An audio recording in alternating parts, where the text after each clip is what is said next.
Placing an image or a pattern on a plain white vase is ever so simple. Now let me show you how. We've got here a white vase. You could have almost any shape. You could have a car there and change its colour completely. And what we're going to do is put a nice colourful pattern onto that vase. As you can see there. Simple as that. Isn't that beautiful? Now what we're going to do is the following. Follow right along. Both of these images are available on the Stock Studio, so they're easy to find. They're on the system you're using now. Let's continue. The first thing we're going to do in this exercise is take a white vase from the Stock Studio that you can see there. Now these are freely available of course on the Stock Studio, so there's no reason to go wandering around and looking and paying for extra things or even trying to get one generated by AI. Now we're not using any AI in this exercise, which you'll be pleased to see, because one thing you really need to be able to do with Affinity Photo, now this is Affinity Photo version 2 on the iPad, and it's an iPad mini. You need to be able to do these tasks without using AI. Now what we've got here is a plain white vase. We've input this vase from the Stock Studio, Pixels or Pixabay, whichever you like. And that's what we've got there. So let's enlarge this slightly so we're just dealing with the vase. Now this is an iPad mini, just in case you're wondering, and it's Affinity Photo version 2 for the iPad.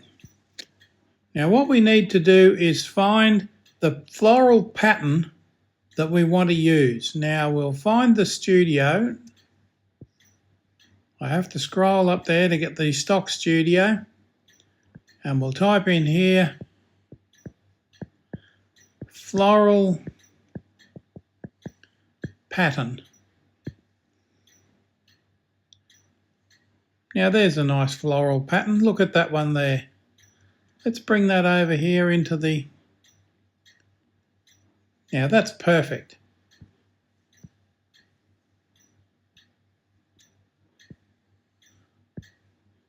That's it there. Now we've got the other image still there. This one's sitting on top of it, and obviously it's way too big. So what we've got to do is center the image.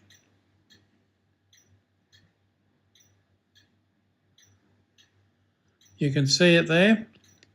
And we've got to bring it down the width and height because it's way too big the way it is. You can see I just touched the move tool. That makes sure that's engaged. There we go. Now the width and the height, we'll just scroll that down because what we want to do is just get that there. Now we've still got that there. We can move that over there. Now you can see up here there's a little bit of flower just in the top left corner of the vase there. We'll have to watch out for that later. And there's a couple of other spots where it is. But that's all right. Let's bring that in a little bit so it's a fairly tight image. But that's okay. That's what we want. Now we'll put that just right where it is, but leave it there for the moment. That's about where we want it, and it's a nice little pattern. So let's just hide that for the moment, because what I want to do with this one is I want to duplicate that image. Now we'll just turn that one off for the moment because we want to work with that one, the second one up, the duplicate that we just made. Now we go across here to the selection brush tool, which I've got set to 25.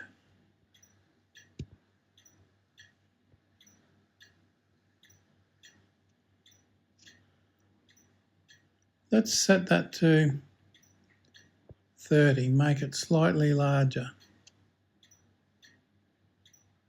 I've got it very small so that we can control it with some accuracy.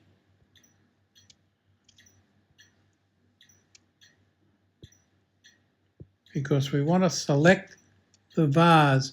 Now you can see right on the bottom of the vase here, there's kind of shadows.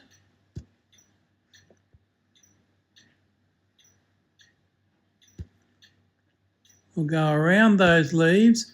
I'll come back and edit those in a moment. Let's just get rid of all the crawling ants there first.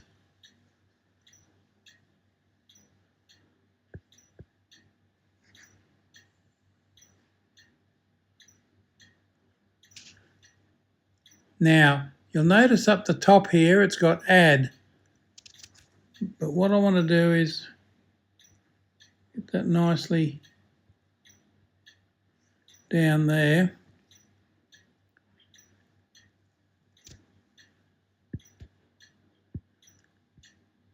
You can see from that little pop-up that I've still got notifications on, which I shouldn't have doing this.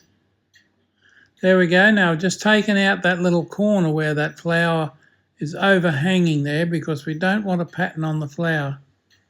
I've taken out just down the bottom there. There's the corner of the vase. Okay, now we'll go to refine. You can see that's the paintbrush there on the iPad, and you can see the refine tool there.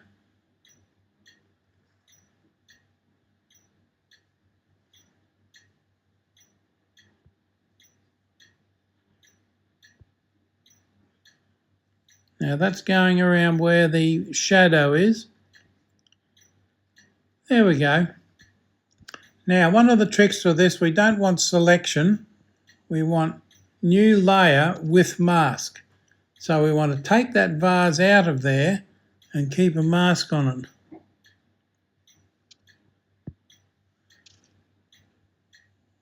it. Now we'll apply that. And you can see it's selected out the vase, but it's also hidden the original behind it, you see.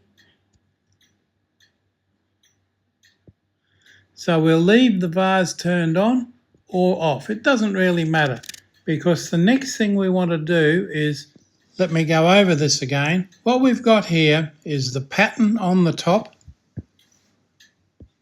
And I can move that aside a little bit. There's our pattern. There's our vase beneath it. And I'll turn the vase off so that, oops, let me move that back where it was. Because this one here is the selected out vase. There's none of the rest of the image in there. Make sure you turn that layer back on and that layer back on, and you can have this one on or off. It doesn't really matter. Let's leave it on so we can see the whole dramatic effect. Now that one's on, that's our pattern. We have our vase selected and our pattern there. So let's just drag the pattern into the vase. And there it is. Simple as that. Now because we want to put the rest of the shadows on there, let's change that to multiply. It darkens it slightly, but that has the effect of bringing any shadows that are around the base, brings the shadows up. You might experiment with that. Try darken, and then actually darken lightens it up a little bit, oddly enough, but the shadows are still there. It's a very faint shadow, but you can see that. That's fine.